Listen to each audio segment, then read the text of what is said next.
Magandang araw sa inyong lahat. Ako nga pala si Jan TV o mas kilalang si Mesa. At ngayong araw, samahan niyo ako. Magtitraining nga pala ako ngayon sa Ultra. Dahil naalala ko na hindi pa nga pala tapos ang journey ko bilang isang estudyanteng atleta. Kaya kailangan ko pang pagsumikapan ng pag-ensayo at pagtitraining. Naalala ko nga din pala na may tryout ako sa University of Days sa Monday.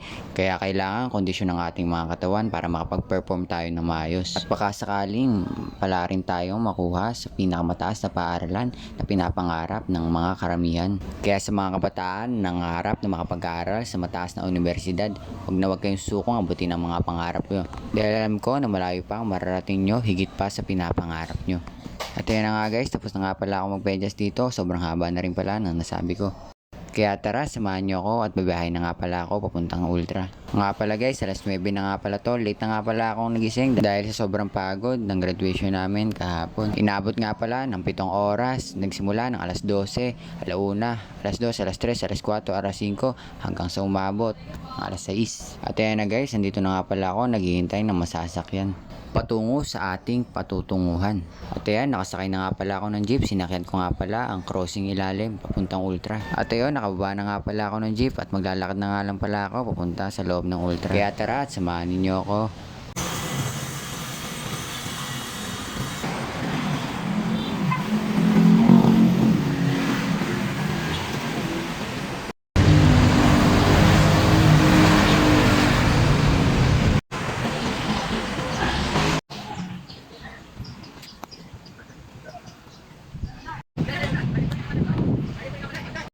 Nakapasok na nga ako dito sa loob ng Ultra at marami ring naglalaro ng mga football player. At pagkaupo ko nga, agad-agad na akong nagbihis. At ayan nga pala yung susutin ko.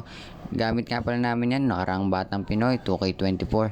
Kaya parati ko nga itong sinusuot dahil isa ito sa pinakamagandang jersey na naibigay sa amin. At ito nga din ang spec na susutin ko mamaya sa training ng Adisero. At ayan, agad-agad na nga rin pala akong naglakad at nag-warm up para mabuhay ang mga muscle at tugong natutulog sa katawan natin. Ay, saan ko ba narinig yung mga kasabihan na ganyan? Ayun no, alam mo ha.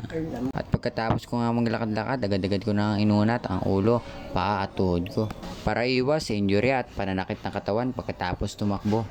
In-stretching ko na nga rin pala dito yung hips ko para maganda ang mobility pagtatakbo na tayo mamaya. Kaya lagi niyong tandaan ang pagtakbo ay hindi lang pagtakbo. Kailangan mo rin mapalakas ang bawat bahagi ng katawan mo. At ayan, pagkatapos nga ng aking stretching, bigla akong nakita yung teammate ko dito nag-iisa.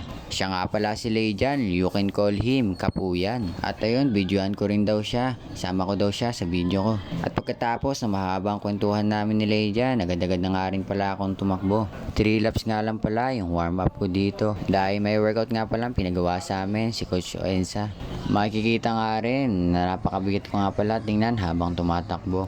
Kaya ibig sabihin, kailangan ko na magpursige at magpatuloy sa pag-ensayo.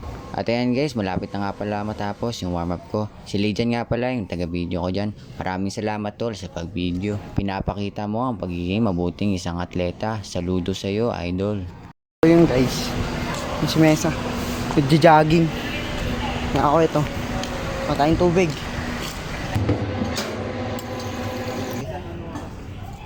Ano kaya?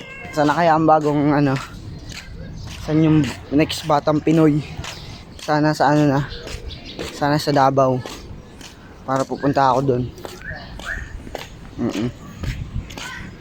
Sana makasali din. Pangandoy lang, pangandoy.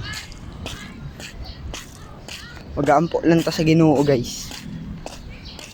At habang nagbibideo nga pala si Leijan, sinisimulan ko na ang pag-warm up para hindi na sayang yung oras. Pagkatapos, agad-agad na nga pala akong nagdrills dito. Unat-unat ng tuhod at mga buto sa katawan. Dahil yan ang pinaka-importante bago tumakbo. Pagkatapos ay sinunod ko naman ang running drills para maganda yung form natin habang nag-workout.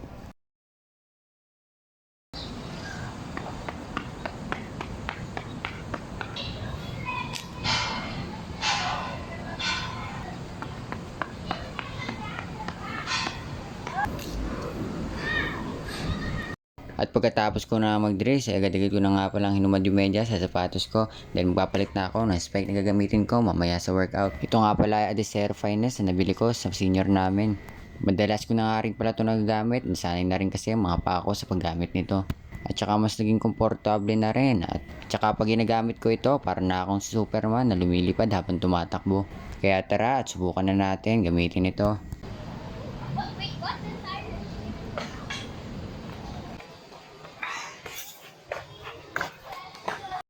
Okay, good. Basta na.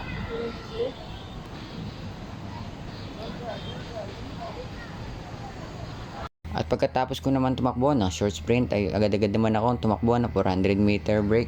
Ang 400 meter break ay ibig sabihin ay tatakbo ka ng 200 meter. Tapos pagkatapos mo tumakbo ng 200 meter, papahinga ka lang ng 30 seconds. Tapos tatakbo ka na uli.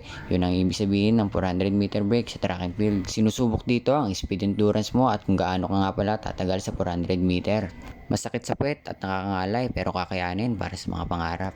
Kaya patuloy lang sa pag-abot sa mga pangarap. Sabi nga nila, bago mo makamit ang isang bagay, kailangan pinaghihirapan muna. Ika nga nila, walang nakaabot sa tagumpay kung walang pagsubok na pagdaraanan.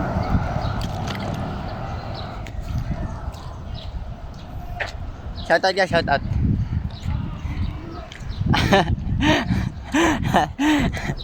Ay guys. Tapos na mag 200. Ano naman, 30 meters. Starting. Conforming ng ano ng 400. Starting pala ng 400. Dito tayo guys, start. Init na guys, oh. Init na ng araw dito kasi time check alas 10 na. Kami ilan na lang kami training ako na at mag-isa. So guys, kuha muna tayo ng cone, panglagay natin to ng cellphone. Ayan. Dito ko ilalagay yung cellphone kasi para makita yung video ganyan.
Hanggang dito na nga lang pala guys. Maraming salamat sa panonood. Ako nga pala si Jen TV o mas kilalang si Mesa.